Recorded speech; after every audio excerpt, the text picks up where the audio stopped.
everybody, welcome back to Tim Travels. It's Terry, your host. So a few weeks back, I turned 60. 6 decades. 3 score. And so I just thought about it's every birthday's a milestone, every day's a milestone. But I thought about a lot of stuff. I've been thinking about a lot of stuff that I've experienced in my life, and you know the saying about experience is what you get when you didn't get what you wanted. And another phrase that I'm kind of fond of is life is what happens while you're making other plans. And I wanted to just share a few thoughts, and if this resonates, that's cool. Maybe some people will be like, damn, that dude's so old, we have nothing in common. But whatever age you are, unless you're older than me, I've been that age before. And, I don't know that there's a huge difference between, say, 53 and 56, but it's just the passage of time. And,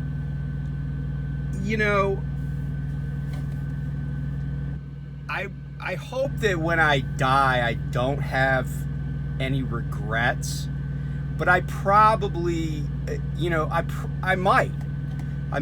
I haven't died.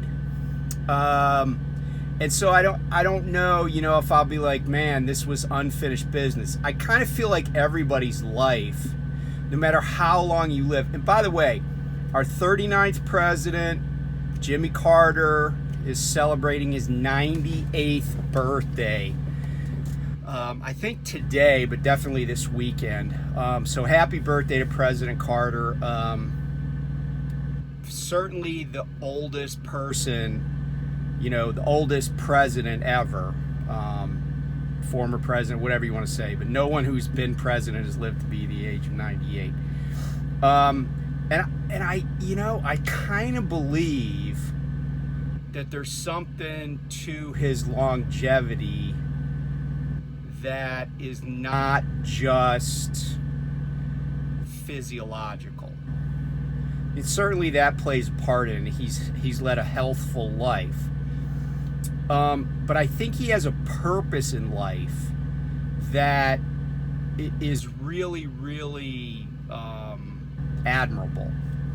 And I think I think maybe he's one of those guys. He's like, I have so much more work to do. I don't have time to kind of hang around and die. So, so happy birthday to him. I have a friend who turned 65. It's been a few years now. And I said, well, hey, congratulations. And he said, my goal is to do more after I turn 65 than I've done up to that up to this point. And this is coming from a guy who has been in show business. He had a sibling that is very famous, but who died tragically. But this guy that's my friend, he managed like some of the biggest names in rock music from like the 70s and 60s. Like I'll just name a few just to name drop. Alice Cooper, the Eagles, Neil Young, but not Crosby, Stills, Nash and Young, but just Neil Young. Peter, Paul, and Mary.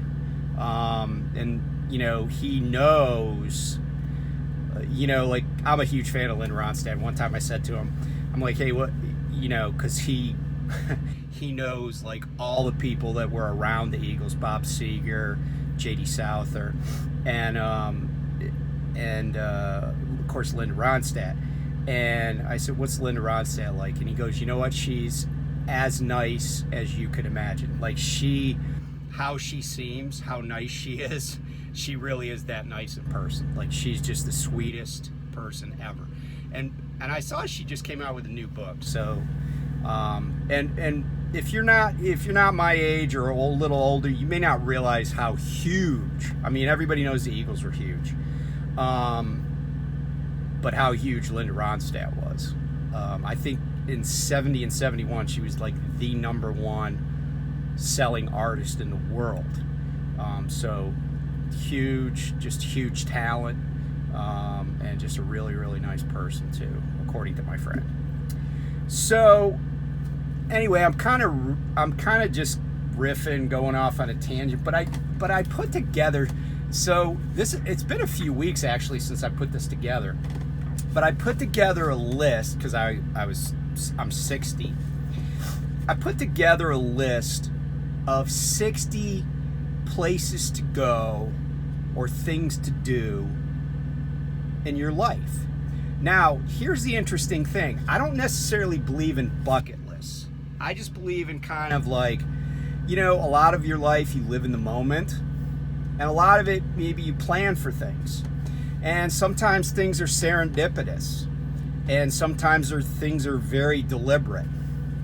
And you're not always going to know why something happened when it first happens. Or you might not ever know why something happened. Although I did hear a comedian, he says, well, when people say everything happens for a reason, yeah, and that reason usually is science. And then he was like, an object in motion, like he's like, so-and-so got run over by a car. So yeah, it's science, right? An object in motion tends to stay in motion until it's acted upon by another force. It was just kind of funny. But I often wonder about stuff like I've heard about like people that were very old, like in their 90s, like getting killed crossing a street. Like, who thinks that they're going to live to be like 93 years old and the way they're going to die is getting hit by a car? I mean, it's just the randomness of life is kind of mind-boggling. But I'm going to go through this list of 60 things, and it won't take long. But these are a lot of these places I have been to, but some of them I haven't, but I want to visit them. So, with that in mind, this is just totally subjective. It's Terry, it's Tim Travels.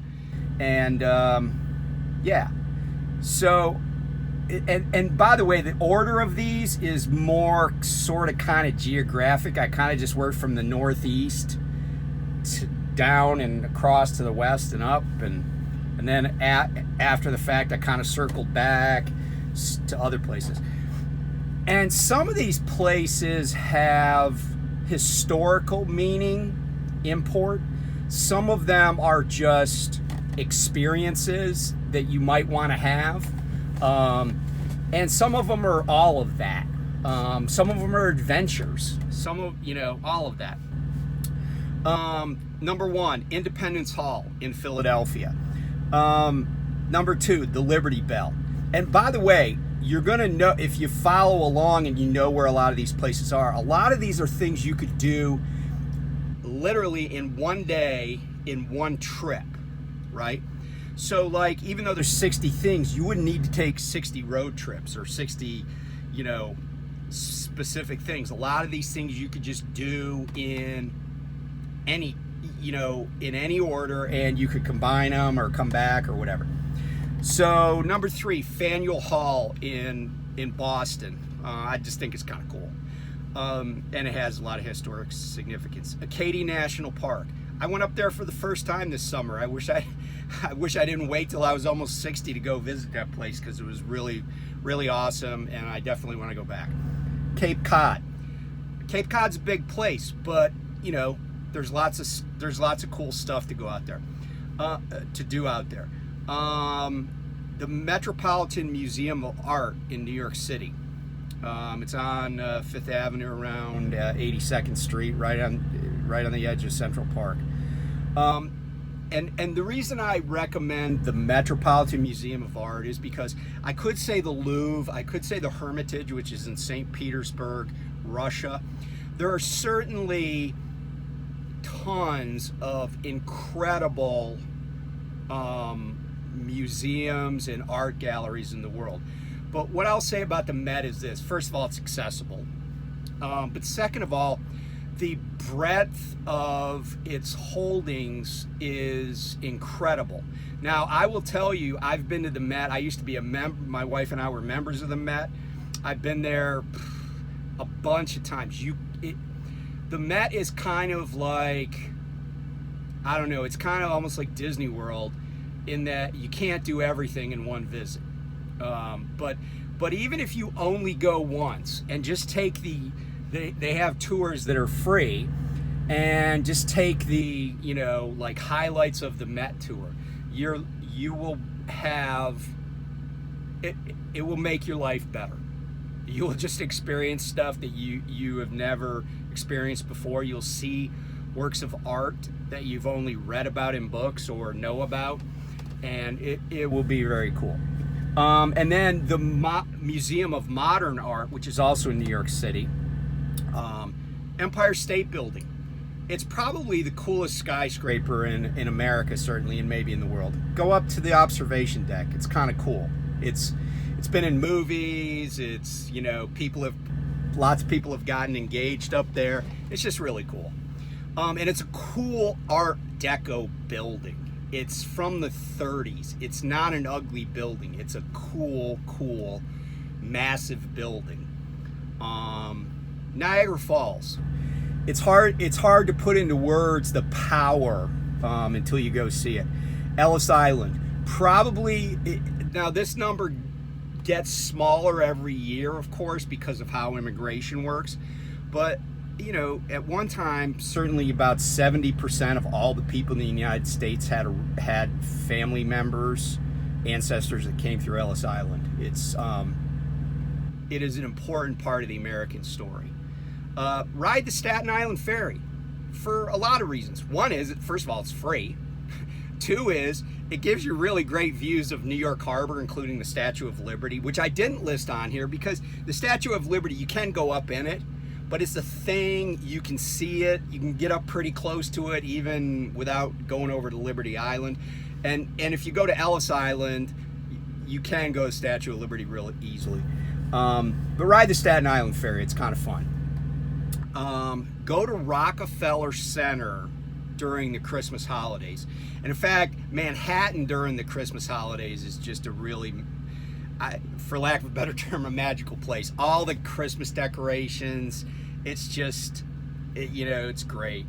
And I didn't list on here, but I have done it with my family once, the Macy's Thanksgiving Day Parade. It's kind of torture, but it's also because you just stand for hours and hours and hours, and it could be really cold. But it's an interesting experience to have. Go to Central Park. Central Park is one of the most wonderful public works projects designed by Frederick Law Olmsted.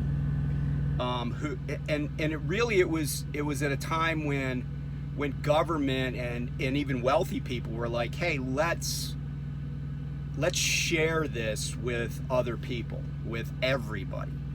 It's very accessible. There are lots of distinct areas to it, and it's pretty neat, actually. It's this incredible oasis of nature and solitude and just peacefulness in right smack dab in one of the biggest cities in the world. So it's pretty cool. Valley Forge, Pennsylvania. Go to the National Zoo in Washington, D.C. Now, there are lots of great zoos in the world and certainly in the United States. Why did I pick the National Zoo? It's just one of my favorites. Just even the terrain of the zoo and the location. It's in Northwest D.C. It's free to go to. It's actually part of the Smithsonian. And then I listed the Smithsonian separately. But what you need to know about Smithsonian is it's actually, there are several Smithsonian museums. And really, if I were to pick just one other than the National Zoo to go, because I think the zoo's cool, and they do a lot of important research there, The Udvar Hazy Center, which is the annex of the National Air and Space Museum that's located out by Dulles Airport in Virginia. And that is also free. You do have to pay for parking, but it's free. And there's just, if you have any interest in anything that goes up in the air, it's going to be there. It's well worth it. And it's a great trip to take kids because they can just run around. I mean, there are huge displays and they can't really hurt anything. I mean, it's not like they're delicate china. These are big planes, and there's a space shuttle there, and yeah, so it's pretty cool. The Lincoln Memorial.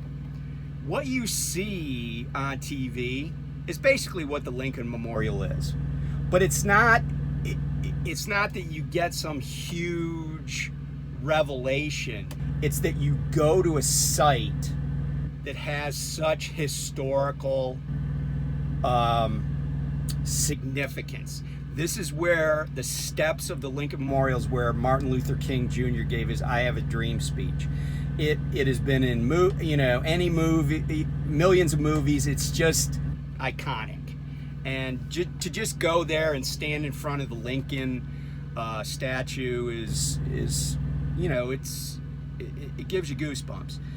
Also the Jefferson Memorial, but for kind of different reasons. There's the Jefferson Memorial is by the Tidal Basin, and it's just a lovely walk. The last time I went, it was pouring down rain, and I still enjoyed it. Go to the Tomb of the Unknown Soldier in Arlington National Cemetery.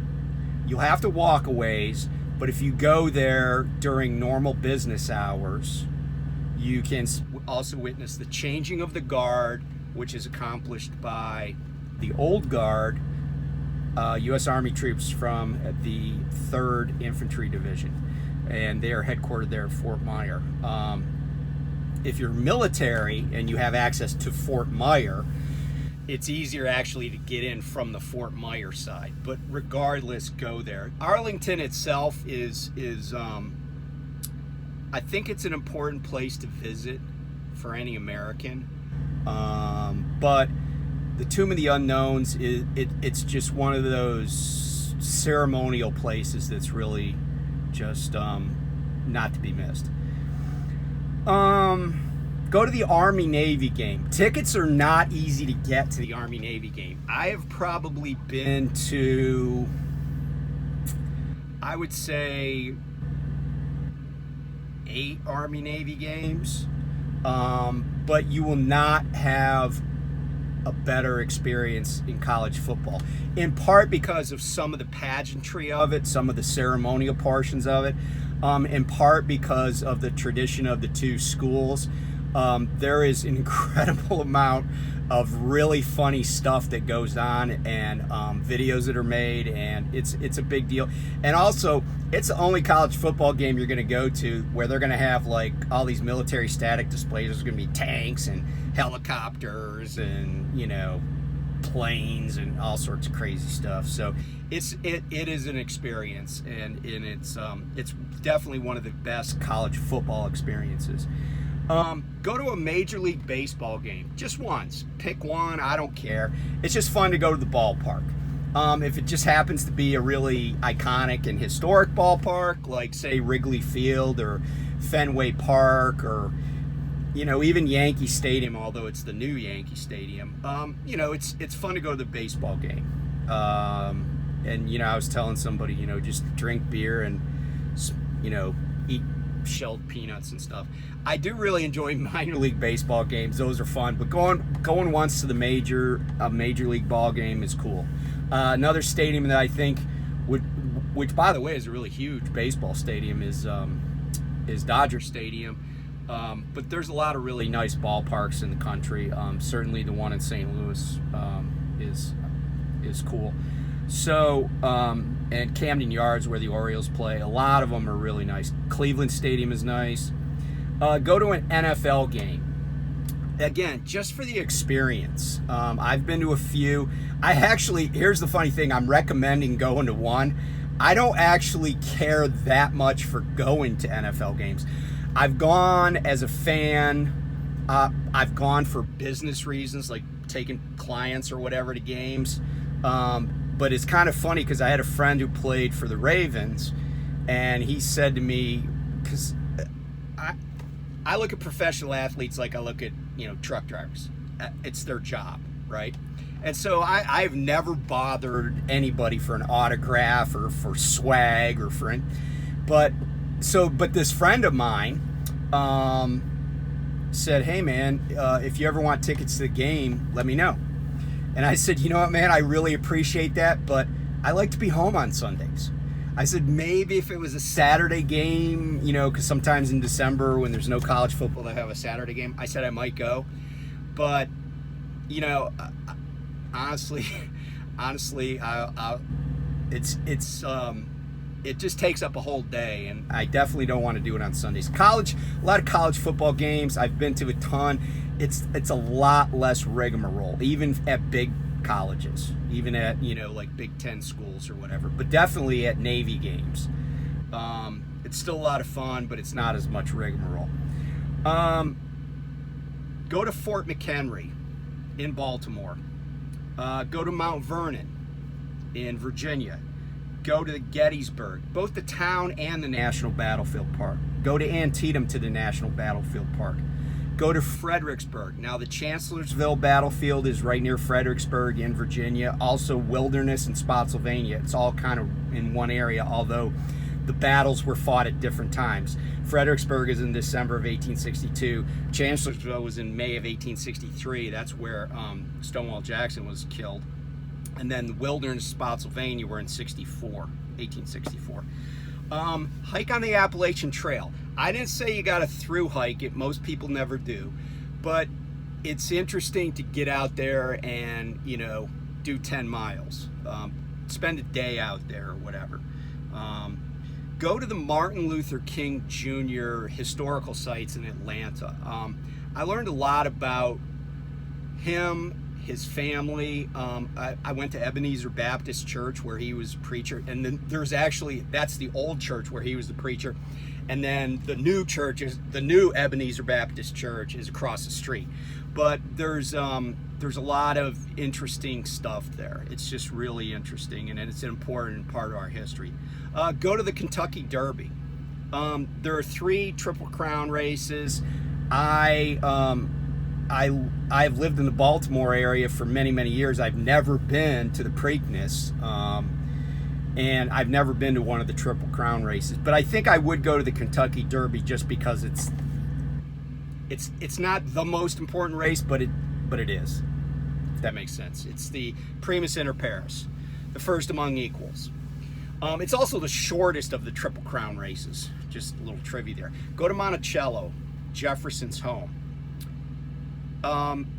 It's important to go there because well, first of all, it's a very interesting place. It makes you understand a lot about Jefferson. But when you go there, it's also important to understand that what you see, the vast majority of what you see was done by people that were slaves. So it's this beautiful house, and it's this interesting place, and it's innovative in a lot of Jefferson's ideas. But the truth of the matter is that it was built by slaves, and so just like the White House was in large measure. But it's important to understand that interplay, I think. Plus, it's a beautiful area in Virginia. Go to the Shiloh National Battlefield Park in Tennessee. Shiloh was an important battlefield. Ulysses S. Grant was the victor there. By the way, Grant, I think I've said this before, but I think he's the most important general in United States history, and he's certainly, I think, is the most brilliant. And we've had a lot of good generals. Go to Disney World. If you really hate theme parks, don't go to Disney World, okay? But Disney World is neat. It's fun. But part of the reason I think it's so cool is because Disney itself is so committed to it, and everybody is kind of like on their game. It's interesting from an execution perspective, if you will. But it is a lot of fun. I got to admit, it's a lot of fun. Go visit the Atlantic Ocean. go visit the Pacific Ocean. I can't tell you how many people I've met in my life who've never been to the ocean.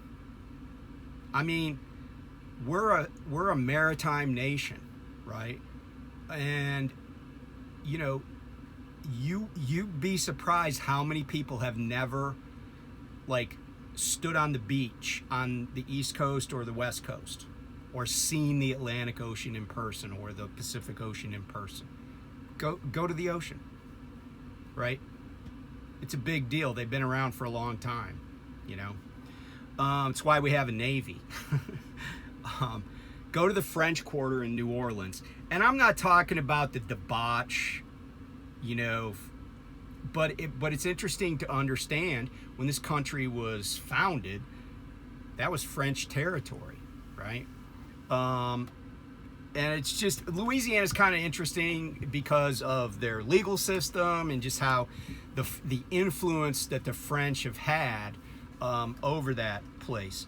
Go to Vicksburg National Battlefield Park in Mississippi. Go to a rodeo. Have you ever been to a rodeo? I have. They're fun. They're kind of cool.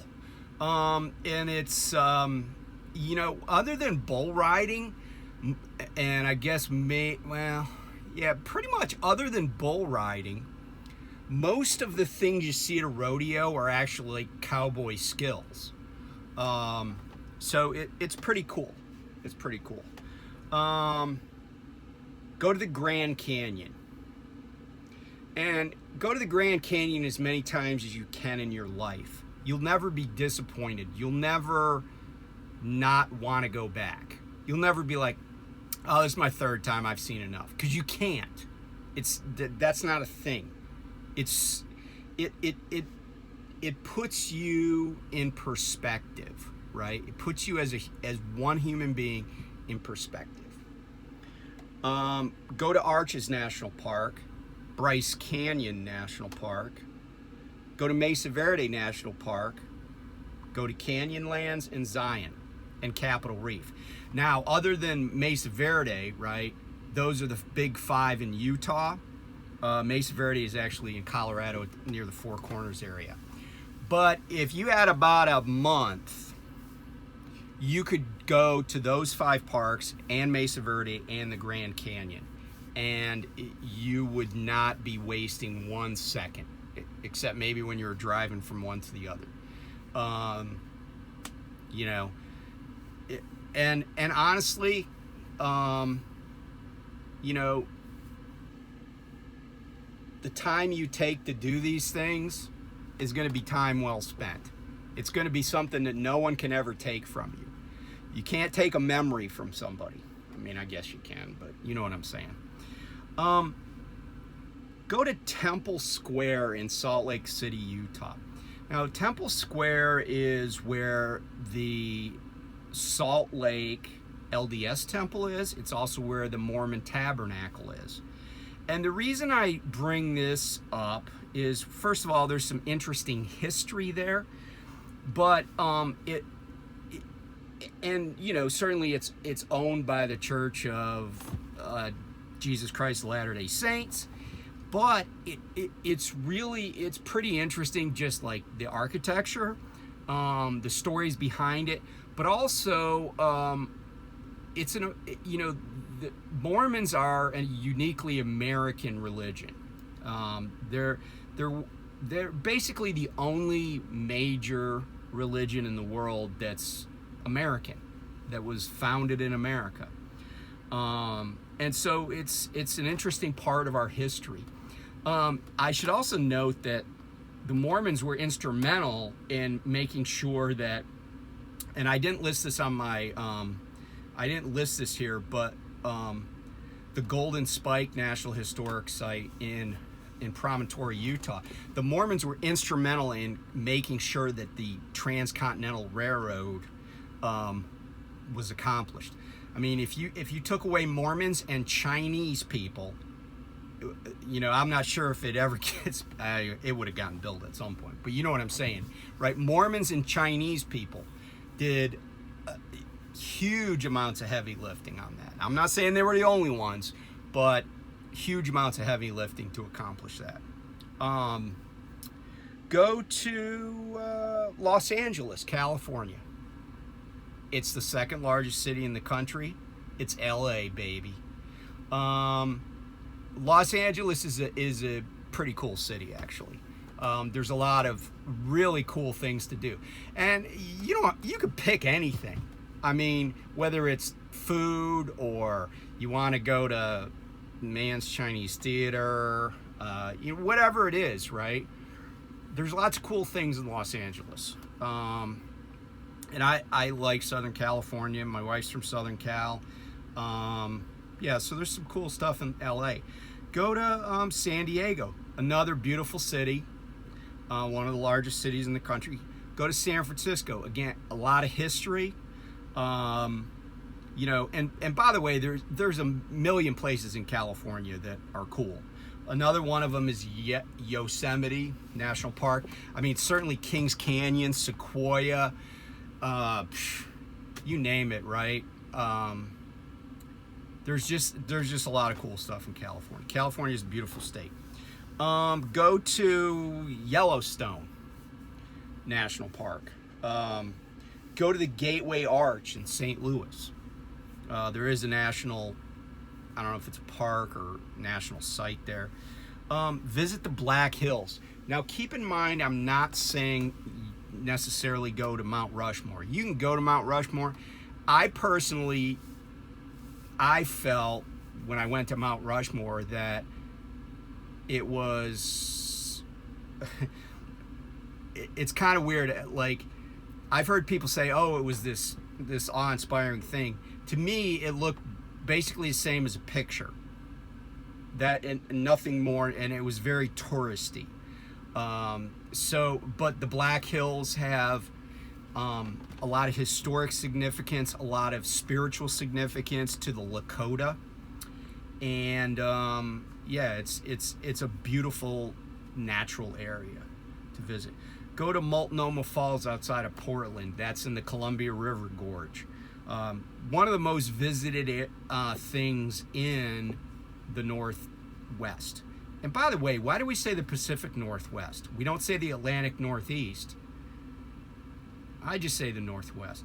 Actually, the reason we do that is because if you know where Northwestern University is, it's in Evanston, Illinois. Because back then, for years that was the Northwest of the United States. But anyway, I digress. Go to Mount Rainier. Mount Rainier is in Washington, but what I did is I put Mount Rainier or any 14er. Really what I think you should do is hike up one 14er. And those are peaks that are over 14,000 feet. Now, let me say this. I've talked about the number of 14ers is 54 in Colorado. There's some, Mount Whitney, for example, in California. But here's the thing. They're not all created equal. Some are just kind of like difficult hikes, okay? Others require technical mountaineering skill. I've been up 5 of them all in Colorado. I would like to go up a few more, but if I don't, that's okay. I've been to the top of 5 of them. It's not a bucket list thing to get all of them in the United States or whatever. And people do lose their lives on these mountains. If you're not in shape, certainly, you just don't do it. And when you get, above 9,000, 10,000 feet, the air is a lot thinner. People get stuck up on these mountains. You really have to be in shape because you have to basically assault the mountain and get up and get down. The rule of thumb when I was doing it more actively was get up and down, be on your way down by 1 o'clock in the afternoon, because they get thunderstorms up that high and there are lightning strikes on the mountains, and I can tell you there's no place to go. It's just rocks. Because again, once you get up that high, there are no trees or anything. You're above the tree line. So, but it's one of those things that I just think is pretty cool, that just kind of feel like you're standing on top of the world. Bend, Oregon. My father-in-law used to live there. I just think that's a cool area of Oregon. The problem with Bend, though, in that whole area is that it's so popular now that it's almost overrun. It's kind of like as our population grows, we're running out of places to go where there aren't crowds. If the place is any, is cool. Kind of the same with the big 5 parks in Utah. I mean, it's out of control. It's like you gotta be at the gate at like 8 o'clock in the morning, or you won't get to go in. And we're talking about places that are, thousands and thousands of acres, and they're overrun with people. Go to the Iowa State Fair. It's just cool. I mean, they have a butter cow, for crying out loud. Go to the Iowa State Fair. And if you really want it to be a little bit more interesting, because it's like a state fair, but it's big, and it's probably, well, I think it's like the second biggest state fair in the country. But it's pretty cool. And they have concerts, they have all sorts of stuff. But if you go on a year that's basically the year before a presidential election year, there's a good chance that you'll run into some presidential candidate, because the Iowa caucuses are always early in that election year, so the politicians start going up there and visiting Iowa the year before. Ride a train. Now, I don't mean do it hobo style, although I'm not casting judgment on those people that ride freight trains. But just take a passenger train somewhere, just once. Enjoy the ride. It's kind of cool, because on the rails you see stuff you don't see on the road, right? Because like sometimes you see trains and they're right beside the road, but other times they're going over a whole different set of mountains and stuff, and it's kind of cool. Fly in a plane.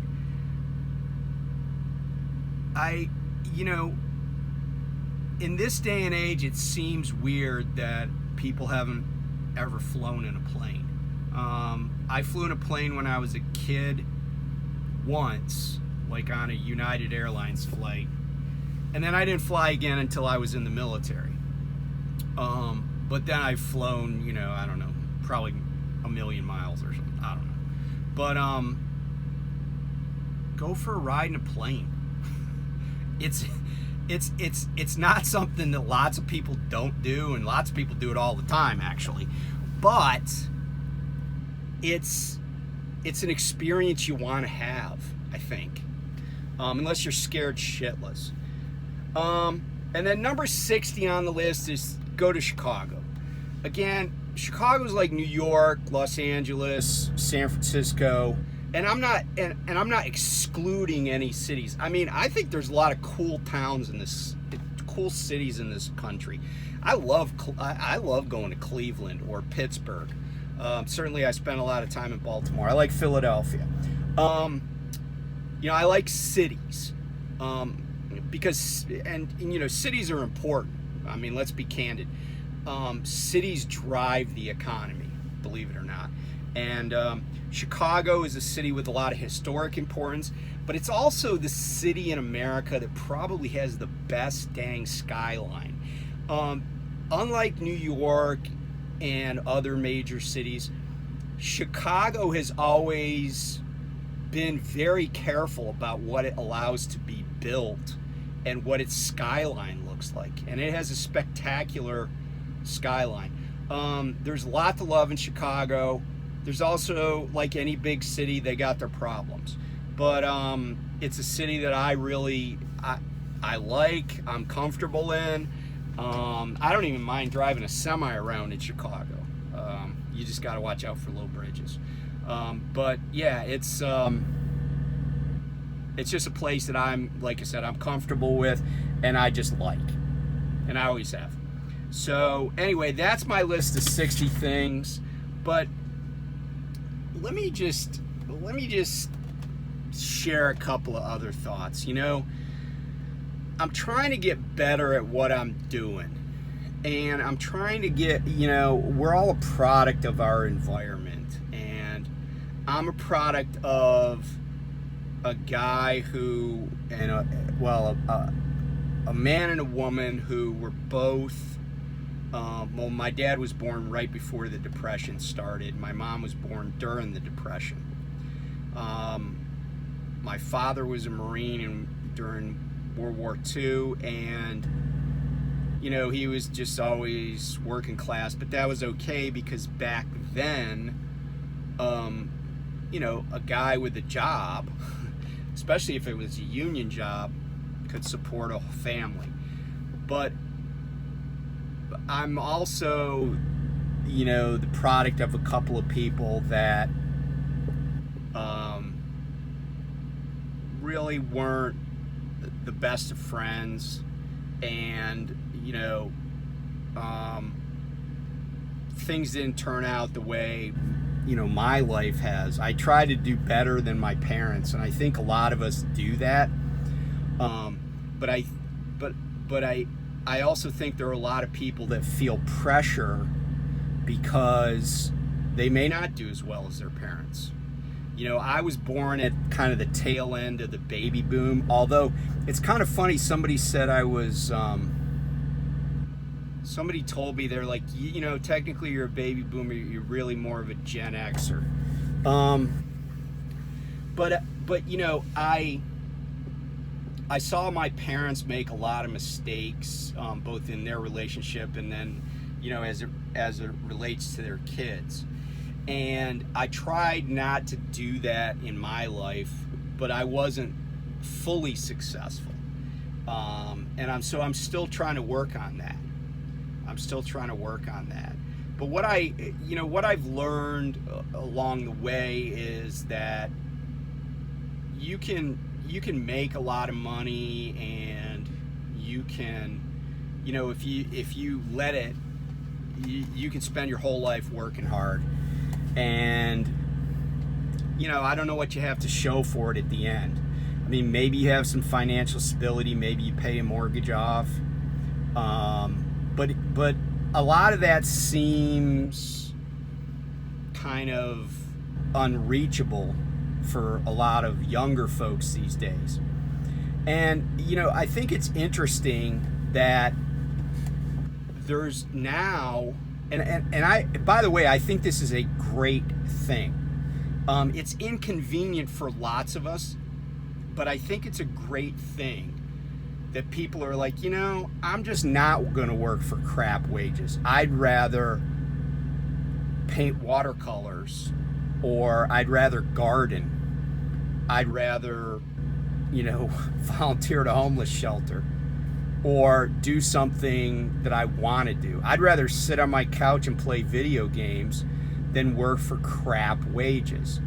And it's not that people don't want to work. I had this guy, we were waiting in line at a truck stop, and he was like, oh, nobody wants to work anymore. I'm like, well, first of all, I didn't really want to talk to the guy, but I'm that guy. Once somebody says something's ignorant, I can't resist, He's like, no, nobody wants to work anymore. I said, well, first of all, that's not true, because I have a job, and so I'm part of somebody. I said, but second of all, people are just sick of getting crap wages and getting zero consideration from their employers. I mean, anybody that's ever worked in retail, anybody that's ever worked in, fast food or anything like that, it's like, do you get the same schedule every day? No. Do you know how effed up that makes your life? Trying to arrange your life around a job that's only paying you $22,000 a year or something after taxes. Why would you jump through hoops for that? And somebody said to me, just on my other video, well, I don't understand why you put up with all that crap that you do at Prime for only $100,000 a year. And the answer for me is that it really, the vast majority of the time, I just kind of get my way. And I don't mean, I want to see your manager get my way. I'm just like, no, I'm not going to do that. I'm not going to do that. So, yeah, yesterday I did, kind of get run through the ringer. Not really. I mean, it's not like I was in the push-up position, on a grinder. It's not like I was freezing my ass off. It was a nice day, I was just hanging out. But I already have taken steps to make sure that problem never happens again. The first step I took was I immediately rejected a load with the same company, so they can find somebody else to move their crap. It's not going to be me. And so, but I read this little article about a kid, and it was a guy, but he applied for a job as a receptionist at a nail salon. Okay. That's cool. And the reason he did, he said, was, well, he wanted to work at the nail salon, certainly. But the reason he said is because they said they offered competitive wages. And so he goes there and they're like, yeah, we pay $10 an hour. And, he was like, how's that competitive? Because the McDonald's right across the street is offering $13 an hour to start. Like, who are you competitive with? And he walked out in the interview. And I don't know why, but they come up in my news feed. And I read these stories of people who are just like, I'm not gonna jump through hoops for this pile of crap money that you're offering. It's like I stopped at a Love's in Indiana, and when I pulled up, they have a McDonald's, and there's a sign, a little marquee, a little sandwich board sign, whatever you want to call it. It says, paying $12.50 an hour for overnight shift. Overnight shift. So you get to burn the midnight oil for $12.50 an hour. Like, I don't care, because, by the way, it's not going to be some teenager working at that job. It's not going to be some kid that's in high school. Why? Because most states, they're not allowed to work those hours, right? They can work a few hours after school, but if it's a school night, they're not allowed to work at like 2 o'clock in the morning. It's against the law. So they're looking for an actual bona fide adult to work for the equivalent of $25,000 a year overnight shift. But here's the thing. Do you really think that somebody's going to get 40 hours a week in benefits doing that? No. And it's McDonald's, right? Like, McDonald's is jacked up prices. I paid $3.50 for a small, and I think they actually reduced the size, one of the small double cheeseburgers at Hardee's recently, $3.50. And I'm like, you guys have jacked up prices, but yet, and you're like, oh, it's inflation. Well, guess what? You don't want to pay people. Why do people want to work? I went to a Love's the other day. They had a Taco John. It's supposed to be open 24 hours a day. I go in there, it's like 7 o'clock at night. It's not open. It says, we're sorry, some other bullshit excuse. They're like, oh yeah, it's been closed all day, but it'll be open in the morning. I'm like, oh really? It wasn't open in the morning. I was like, this is not rocket science. All you got to do is pay people what the job is worth. And I'm all about people losing their businesses and going out of business because they're unwilling to pay what it takes. And here's the thing, a lot of these owners, they won't pay people enough to work and to hire reliable help. Because here's the secret. When you pay people enough, they care about the job. When you treat people right, they care about the job.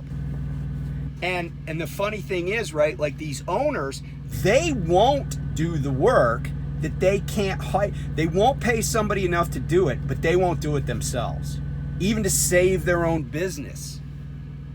So I'm all about it. And by the way, let me say this. Cisco, not the computer company, but the food service company, SYSCO, there are Cisco drivers, meaning truck drivers and dock workers, on strike up in central New York. After the Kellogg strike, I decided I wouldn't cross picket line. So I'm not going to hire for anybody that I know, or excuse me, I shouldn't say hire. I'm not going to carry anything for a company that has workers that are striking. I'm not going to cross their picket line. And, people say, oh, well, you wouldn't be crossing the picket line. My point is that if there are workers at a place that wants me to do work for them, not being treated fairly, and not getting paid enough, not getting benefits, not getting health care, not getting child care, whatever it is, I'm not gonna help that company. And I am helping them by moving their stuff. Other people can do it, that's their business. But I'm not gonna do it. And I really think that we're at this inflection point, and I hope it works out. I mean, I hope people continue to organize, and that it helps. It eventually helps the country.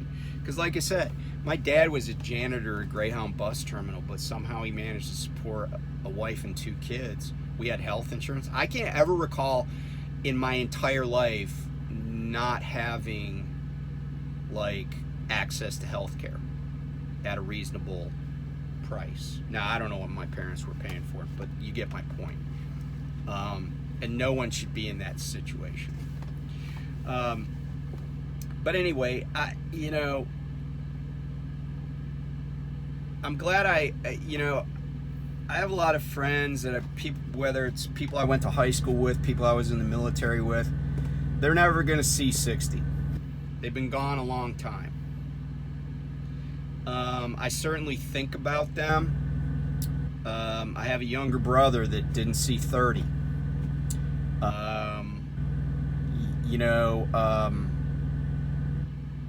And like I said, I don't know why things happen sometimes. But I'm gonna try real hard to just. I'm not gonna be nice to everybody because I don't know that that's my nature. I mean, I'm trying to get better at. I'll tell you one thing that I am grateful for trucking for is I am a lot more mellow than I used to be, and I'm a lot more patient than I used to be. Believe it or not, while I hate sitting around and I don't really want attention, it's not because I'm impatient about the fact that some lumper, who by the way has a shitty job, is taking 8.5 hours to unload 30 pallets from my truck. I don't really care about it in that way. The only reason I care is because I like to drive. So I just like to get on the road, and do my thing. And so, I would just ask you, you'll be a lot happier. Trust me when I tell you this. You'll be a lot happier if you let some stuff go. I mean, there are days, and I've talked about, I've talked about chain Diet Coke drinking. And, here I am. I got this big soda right here. I used to do a little, but a little wouldn't do it, so a little got more and more. I mean, and that's how my life's been.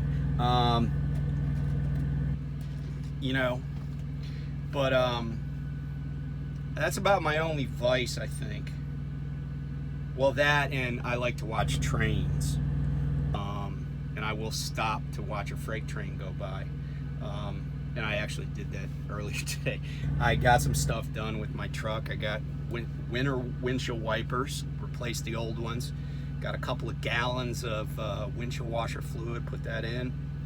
And so I turned down 3 loads. I think it's kind of funny how sales is like, what about this? No. Well, what about this? And it's like, it's the other side of the same coin. Hey, will you take this load to Dallas? No. Why not? Well, I don't want to go to Dallas. Okay. How about this load to Dallas? It's different than the other load. Will you take this load to Dallas? No. How about some podunk ass place in Oklahoma? No. Update on my trainee. So I need to be home next week by Friday, because on Saturday my wife and I have this 100-mile bike ride to go on. And, you know, I had to explain to my trainee, when I say bike, I don't mean like Harley. I mean like Specialized or Trek, or in this case, Co-Motion.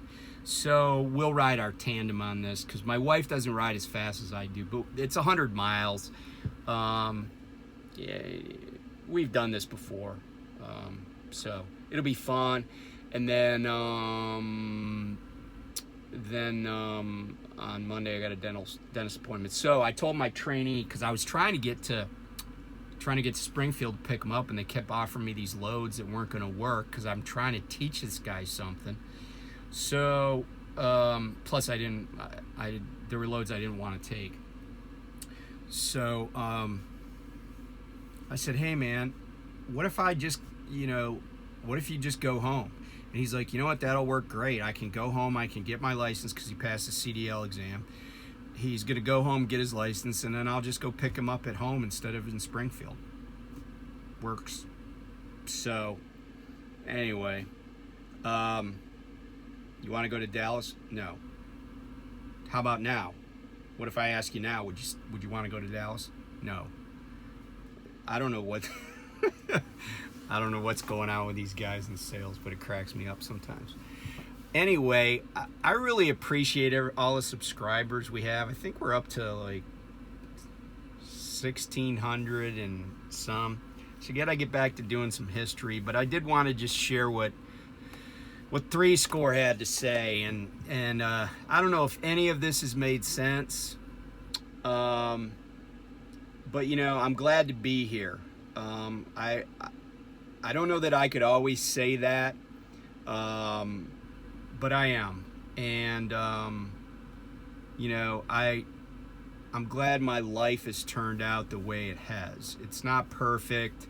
There's certainly room for improvement, but like I said, I know a lot of people, they didn't get to see 30. Yeah. I mean, I've never been to a high school reunion, because I don't know what, you know, it's, I don't care what people would think of me. It just would seem weird, because there's so many people that are gone, you know.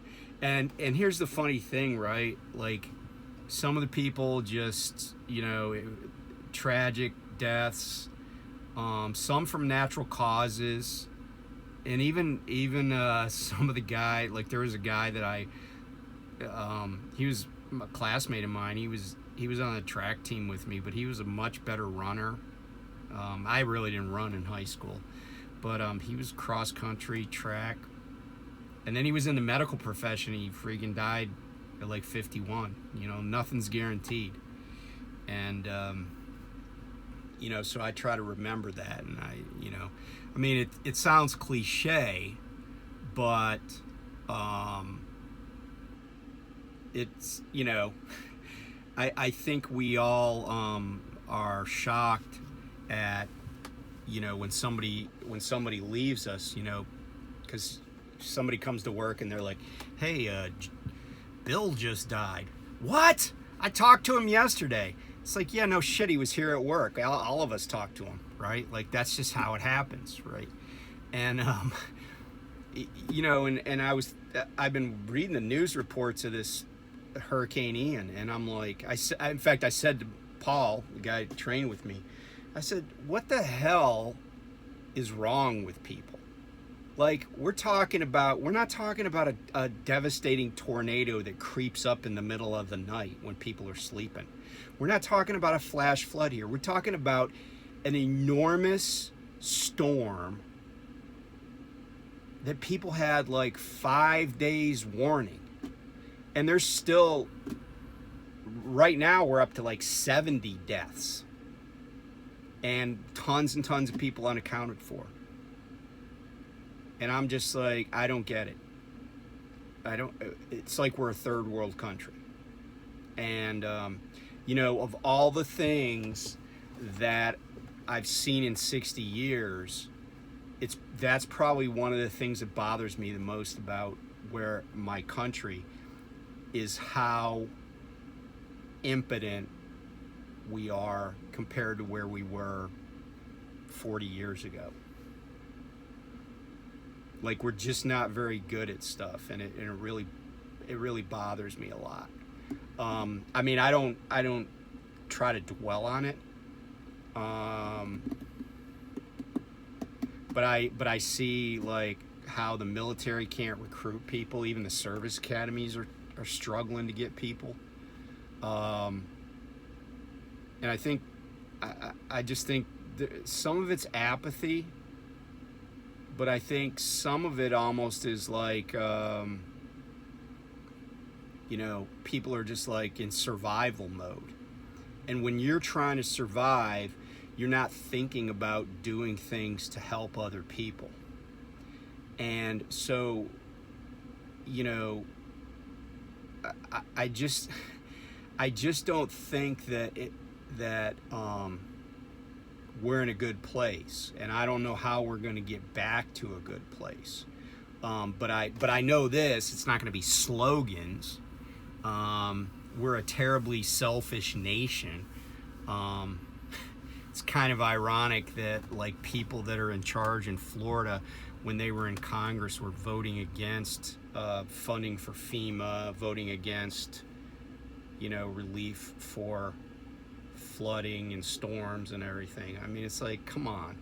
You really don't think you're going to need that help someday?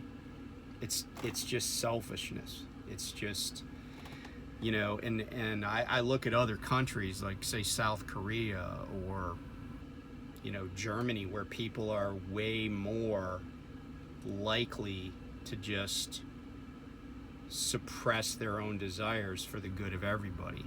And, I wish that was the United States, because I think if we were more altruistic,